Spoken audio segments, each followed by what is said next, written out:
to the Upside Dan. Today I will be reviewing the new Netflix Halloween Adam Sandler movie, Hubie Halloween. So let's get started. Hubie Dubois has a devotion to his hometown of Salem, especially when it comes to the safety and success of Halloween. Despite this love for his hometown and the people in it, he is still the subject of consistent and very heavy mockery. But when spooky things start happening on this holiday, can he be the hero to save Salem? I haven't watched any of Adam Sandler's Netflix comedies, but I hear they are bad. He hasn't really had a good comedy in a long time. I didn't have high hopes going into this film, but I was pleasantly surprised with how much fun that I actually had. This is not a good movie, but there is some fun to be had in it. It almost felt nostalgic for me because I haven't watched any of recent Adam Sandler movies, and seeing him with his usual suspects of cast members was nice. I mean, I watched Grown Ups 2, which sucked, but other than Grown Ups 2 and Grown Ups 1, which I didn't mind, I hadn't seen any of his recent comedy since his glory days. I loved Billy Madison, Big Daddy, The Waterboy, and Happy Gilmore. I like 50 First Dates and even Mr. Deeds. I also like his dramas like Punch Drunk Love and last year's Uncut Gems. This film is not exactly like his classic comedies that I've listed above, but there is some enjoyment to be had with Hubie Halloween.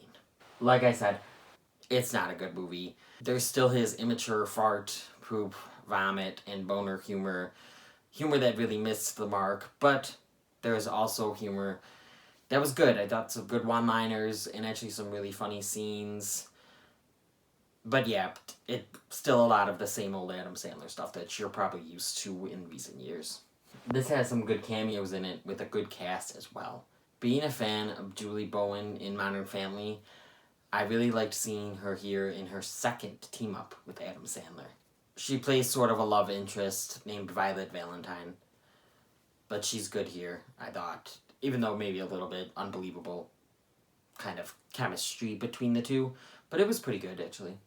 At times. Kevin James is, of course, in this film. And I do enjoy him in some things, and he's fine here. Steve Buscemi is also in this with some okay material. It's great to see Noah Schnapp in this film. If you know what my channel name, The Upside Dan, is a reference to, then you know that I love Stranger Things. That is no secret. It is one of my favorite shows. I've actually met Noah Schnapp, who plays Will on Stranger Things, as well as meeting Shannon Purser, who plays Barb. Schnapp plays Tommy in this movie, who is Violet's son. Maya Rudolph and Tim Meadows are really hilarious in this movie, and it was great to see them. I really love them. Tim Meadows is, of course, the principal from one of my favorite movies, Mean Girls, and Maya Rudolph's always an enjoyment to see. I won't spoil who, but there's a really funny reveal on who the DJ's identity is.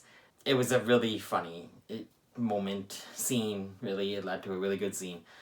And I think you guys will enjoy it. The priest in this film is actually pretty funny as well. I definitely enjoyed a lot of his one-liners and a lot of his scenes. One of the other things I loved is that Hubie loved Halloween, and I can relate to that because I'm really starting to love Halloween even more now than I did as a kid. So it's just fun seeing a Halloween-themed film. There's, of course, a lot of unrealism in this movie. Hubie carries around a thermos that is basically like a Swiss Army thermos. It's like an umbrella, a thermos, a grapple hook at one point, a mace bottle at one point. It was very unrealistic, obviously, but it was actually also very funny and enjoyable. Another running joke is that people keep throwing things at Hubie as he's riding a bike or just standing there, and like anything, and anybody is just throwing stuff at him and yelling stuff at him. It's, I mean, it got a little much, but it was pretty actually amusing and pretty funny at times. I didn't love how foster care was made fun of a couple times in this movie. One scene is a kid making a comment to another kid, and that kind of bullying is at least realistic, which is not right, but at least that part has some realism to it. But another instance of it was an adult to Julie Bowen's character. Julie Bowen is a foster mom, and she's adopted her kids. It was weird, and I was like, really? Do adults really make fun of someone else for that? I was adopted into a family I'm super grateful for, so even little lines like that kind of got to me. It didn't offend me or anything, because it was small, but still, it was like, really? That's another reason why I love movies like Instant Family and Shazam even more than a lot of other people already do, because of the foster care and the foster family elements of those movies. That really speaks to me. Like I said, though, the lines were kind of small and it didn't offend me or anything, but it was just like, really? Really? Do adults really talk like that? I think you can have fun with this Halloween themed movie in October. I wouldn't not watch it next year in following years, but I don't think it's necessarily an annual watch in October for me. I don't really think it'll be an annual watch in October for a lot of people. But, like I said, fun. I keep mentioning the word fun. It was a fun movie. A different kind of fun than Vampires vs. Bronx. I thought Vampires vs. the Bronx was a better made movie.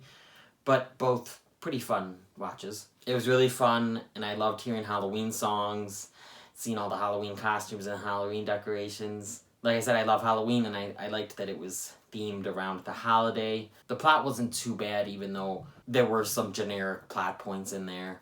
Oh, by the way, this wasn't actually a scary movie. There was a few light, suspenseful scenes sprinkled in there, but it was not scary. There was a lot of immature, stupid humor that didn't land, some that did.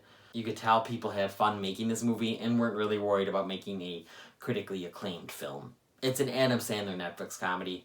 Go in knowing what to expect. You might not be too disappointed, I don't think. Also, there was a cute husky in it, and that always helps. In the credits, there was a nice in memoriam to Cameron Boyce. Boyce was a child actor who died last year at just the age of 20.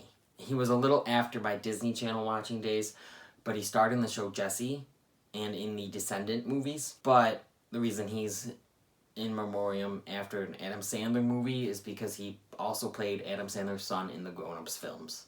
I was, of course, still saddened by his death, even though I didn't really know him from much. He's so young, so it was very sad. But what I did see him in, he was pretty funny and talented. Rest in peace, Cameron Boyce. If any of that sounded interesting to you, check out Hubie Halloween. It's on Netflix now. Just go in knowing what to expect. It's just an Adam Sandler comedy. Just go in expecting that, and maybe you won't be too disappointed. Like the Upside Dan on Facebook. There's a link down below in the description and on my channel page. More reviews are, of course, coming soon. If you haven't checked them out already, check out my Batman Begins and my Dark Knight review on my channel now. And then go check out my review for another new Netflix original horror comedy film, Vampires vs. the Bronx. If you've liked what I've had to say, please like this video. Share my channel and my videos with your family and friends. Hit that notification bell. Subscribe. And come to the Upside Dan.